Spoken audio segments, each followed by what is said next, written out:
Genesis chapters 37 through 40. Chapter 37. And Yaakov dwelt in the land of his father's sojournings, in the land of Canaan. This is the genealogy of Yaakov. Joseph, being 17 years old, was feeding the flock with his brothers, and the young man was with the sons of Bilhah and the sons of Zilpah, his father's wives. And Joseph brought an evil report of them to his father. And Israel loved Joseph more than all his children, because he was the son of his old age, and he made him a long robe. But when his brothers saw that their father loved him more than all his brothers, they hated him, and were not able to speak peaceably to him. And Joseph dreamed a dream, and told it to his brothers. So they hated him even more. And he said to them, Please listen to this dream which I have dreamed. See, we were binding sheaves in the midst of the field, and see, my sheaf rose up, and also stood up, and see, your sheaves stood all around and bowed down to my sheaf. And his brothers said to him, Shall you indeed reign over us? Shall you indeed rule over us? So they hated him even more for his dreams and for his words. And he dreamed still another dream, and related it to his brothers, and said, See, I have dreamed another dream. And see, the sun and the moon and the 11 stars bowed down to me. And he related it to his father and his brothers. And his father rebuked him and said to him, What is this dream that you have dreamed? Shall we, your mother and I and your brothers, indeed come to bow down to the earth before you? And his brothers envied him, but his father guarded the word. And his brothers went to feed their father's flock in Shechem. And Israel said to Joseph, Are not your brothers feeding the flock in Shechem? Come, I send you to them. So he said to him, Here I am. And he said to him, Please go and see if it is well with your brothers and well with the sheep, and bring back word to me. So he sent him out of the valley of Hebron, and he went to Shechem. And a certain man found him, and see, he was wandering in the field. And the man asked him, saying, What do you seek? And he said, I am seeking my brothers. Please inform me where they are feeding their sheep. And the man said, They have left here, for I heard them say, Let us go towards Dothan. So Joseph went after his brothers, and found them in Dothan. And they saw him from a distance, and before he came near them, they plotted against him to kill him. And they said to each other, See, this master of dreams is coming. Now then, come, and let us now kill him, and throw him into some pit, and shall say, Some wild beast has devoured him. Let us then see what becomes of his dreams. But Reuben heard and rescued him from their hands, and said, Let us not strike his being. And Reuben said to them, Shed no blood. Throw him into this pit which is in the wilderness, and do not lay a hand on him, in order to rescue him out of their hands and bring him back to his father. So it came to be, when Joseph had come to his brothers, that they stripped Joseph of his robe, the long robe which was on him. And they took him and threw him into a pit, and the pit was empty. There was no water in it. And they sat down to eat a meal. And they lifted their eyes and looked, and saw a company of Ishmaelites coming from Gilead, with their camels, bearing spices and balm and myrrh, going to take them down to Mitzrayim. And Yehudah said to his brothers, What would we gain if we kill our brother and conceal his blood? Come, and let us sell him to the Ishmaelites, and let not our hand be upon him, for he is our brother, our flesh. And his brothers listened. And Midianite traders, passed by. So they pulled Joseph up and lifted him out of the pit, and sold him to the Ishmaelites for 20 pieces of silver, and they took Joseph to Mitzrayim. And Reuben returned to the pit, and see, Joseph was not in the pit, and he tore his garments. And he returned to his brothers and said, The boy is gone, and I, where am I to go? So they took Joseph's robe, slew a male goat, and dipped the robe in the blood, and sent the long robe, and brought it to their father, and said, We have found this. Please, look, is it the robe of your son or not? And he recognized it, and said, It is my son's robe. An evil beast has devoured him. Joseph is torn to pieces. And Yaakov tore his garments, and put sackcloth on his waist, and mourned for his son many days. And all his sons and all his daughters arose to comfort him, but he refused to be comforted. And he said, Now let me go down into Sheol to my son in mourning. So his father wept for him. And the Midianites had sold him in Mitzrayim to Potiphar, an officer of Pharaoh and captain of the guard. Chapter 38. And at that time it came to be that Yehuda left his brothers and turned aside to a man, an Adulamite, whose name was Hira. And Yehuda saw there a daughter of a certain Canaanite, whose name was Shuvah. And he took her and went into her. So she conceived and bore a son, and he called his name Er. And she conceived again and bore a son, and she called his name Onan. And she conceived yet again and bore a son, and called his name Shelah. And he was at Keziv when she bore him. And Yehuda took a wife for Er, his firstborn, and her name was Tamar. But Er, Yehuda's firstborn, was evil in the eyes of Yahweh, and Yahweh took his life. And Yehuda said to Onan, Go in to your brother's wife and marry her, and raise up an heir to your brother. And Onan knew that the offspring would not be his. And it came to be, when he went in to his brother's wife, that he spilled on the ground, lest he should give an offspring to his brother. But what he did displeased Yahweh, so he took his life too. Then Yehuda said to Tamar his daughter-in-law, Remain a widow in your father's house until my son Shelah is grown. For he said, lest he also die, as his brothers did.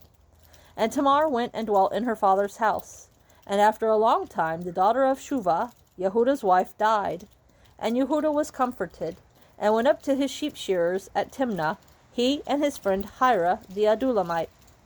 And it was reported to Tamar, saying, See, your father-in-law is going up to Timnah to shear his sheep. And she took off her widow's garments, and covered herself with a veil, and wrapped herself, and sat at the entrance to Enaim, which was on the way to Timnah. For she saw that Shelah was grown, and she was not given to him as a wife.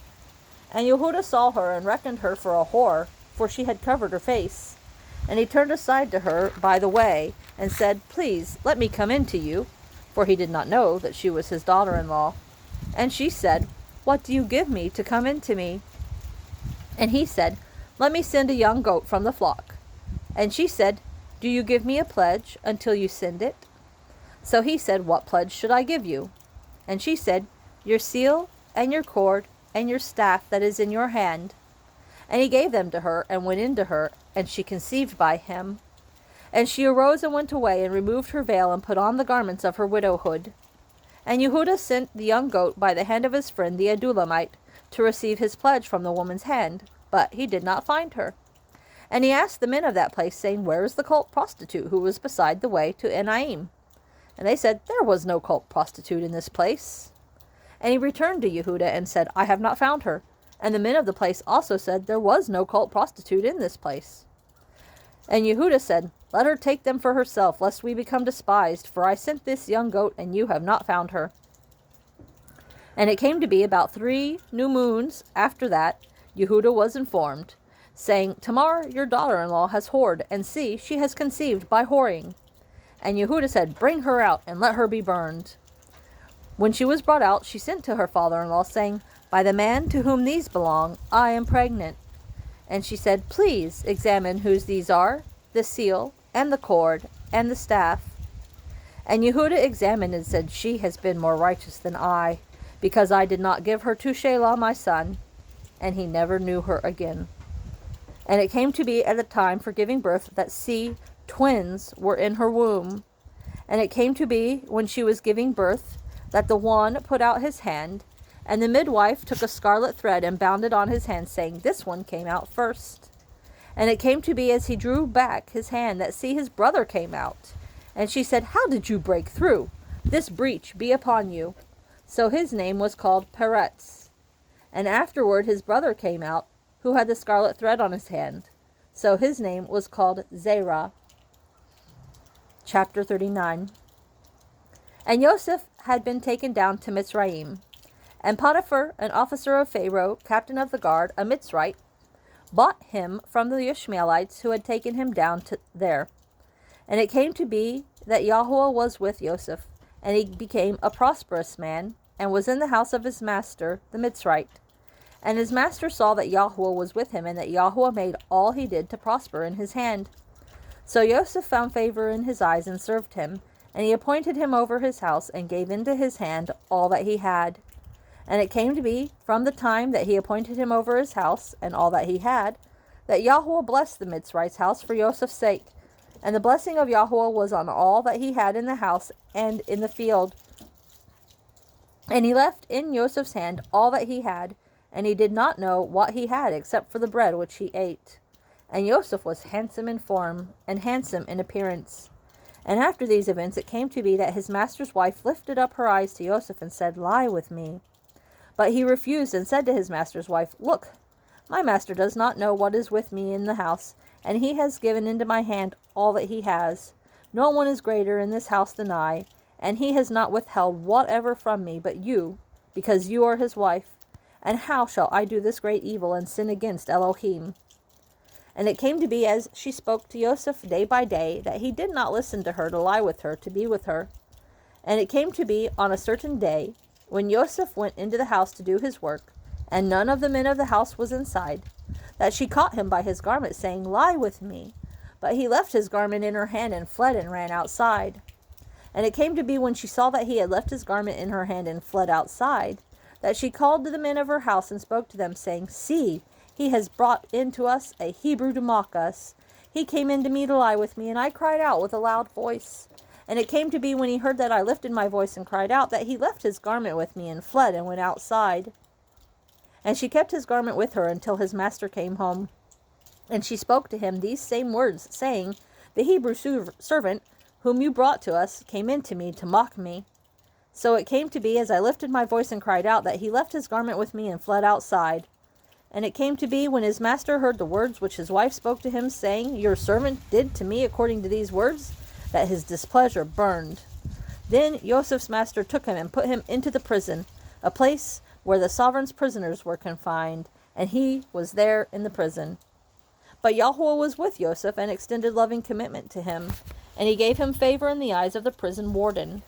And the prison warden gave into the hand of Joseph all the prisoners who were in the prison, and whatever was done there was his doing. The prison warden did not look into any point that was under Joseph's hand, because Yahweh was with him, and whatever he did, Yahweh made it prosper. Chapter 40. And after these events it came to be that the cupbearer and the baker of the sovereign of Mitzrayim sinned against their master, the sovereign of Mitzrayim. And Pharaoh was wroth with his two officers, the chief cupbearer and the chief baker. So he put them in confinement in the house of the captain of the guard, in the prison, the place where Joseph was a prisoner. And the captain of the guard put Joseph in charge of them, and he served them. So they were in confinement for some time. Then the cupbearer and the baker of the sovereign of Mitzrayim, who were confined in the prison, dreamed a dream, both of them, each man's dream in one night, and each man's dream with its own interpretation. And Joseph came in to them in the morning, and looked at them, and saw that they were sad. And he asked Pharaoh's officers, who were with him in confinement of his master's house, saying, Why do you look so sad today? And they said to him, We each have dreamed a dream, and there is no one to interpret it. And Joseph said to them, Do not interpretations belong to Elohim? Relate them to me, please. So the chief cupbearer related his dream to Joseph and said to him, See, in my dream a vine was before me, and in the vine were 3 branches, and it was as though it budded. Its blossoms shot forth, and its clusters brought forth ripe grapes. And Pharaoh's cup was in my hand. So I took the grapes and pressed them into Pharaoh's cup, and placed the cup in Pharaoh's hand. And Joseph said to him, This is the interpretation of it. The 3 branches are 3 days. Yet within 3 days Pharaoh is going to lift up your head and restore you to your place, and you shall put Pharaoh's cup in his hand, according to the former ruling, when you were his cupbearer. But remember me when it is well with you, and please show loving commitment to me, and mention me to Pharaoh, and get me out of this house. For truly I was stolen away from the land of the Hebrews, and also I have done naught that they should put me into the dungeon. And the chief baker saw that the interpretation was good, and he said to Joseph, I also was in my dream, and saw 3 white baskets were on my head, and in the uppermost basket all kinds of baked goods for Pharaoh, and the birds ate them out of the basket on my head. And Joseph answered and said, This is the interpretation of it. The 3 baskets are 3 days. Yet within 3 days Pharaoh is going to lift off your head from you and hang you on a tree, and the birds shall eat your flesh from you. And on the 3rd day, Pharaoh's birthday, it came to be that he made a feast for all his servants, And he lifted up the head of the chief cupbearer and of the chief baker among his servants. And he restored the chief cupbearer to his post of cupbearer again, and he placed the cup in Pharaoh's hand. But he hanged the chief baker, as Joseph had interpreted to them. And the chief cupbearer did not remember Joseph, but forgot him.